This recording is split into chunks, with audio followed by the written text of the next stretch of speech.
Подушки, коўдры, матрацнікі, нятканыя матэрыялы, пража для фильтрации воды. Месяц тому вытворчыя магчымасці антопольской ватно-продельной фабрики пополнились новой линией.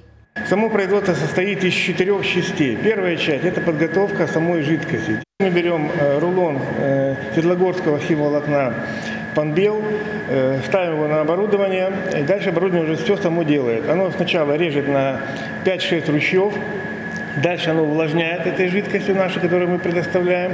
Дальше оно рубится на определенную длину салфетки, упаковывается и выходит уже в конце оборудования, выходит уже как готовый продукт. Турецкое обсталяванне коштом $230 000 США, 4 этапы вытворчасці, 3 чалавекі на абслугоўванні машины. И на выходе продукция, аналогов якой у Беларуси нема.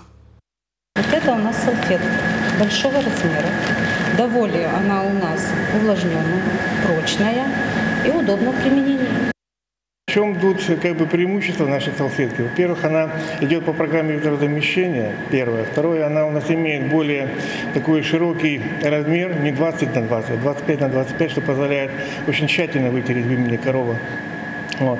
И третий наш аргумент, то что сегодня та жидкость, которая пропитана, эта салфетка, она уже прошла, сама этот фундагез, сама жидкость прошла уже все стадии согласования. Не секрет, что якость молока напрямую залежит от здоровья жывёлы. По словах специалистов, выкарыстоўванне такой сурветки у молочной жывёлагадоўлі дазволіць звесці до минимуму проблему маститу. Самим же вытворцам вільготных сурветок это магчымасць выйти на новый уровень развития.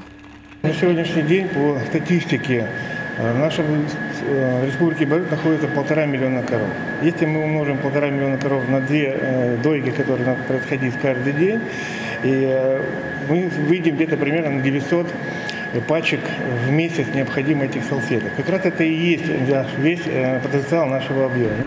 Забяспечыць інавацыйнай прадукцыяй патрэбы айчыннага рынку, а таксама выйсці на замежныя задача на бліжэйшую перспектыву.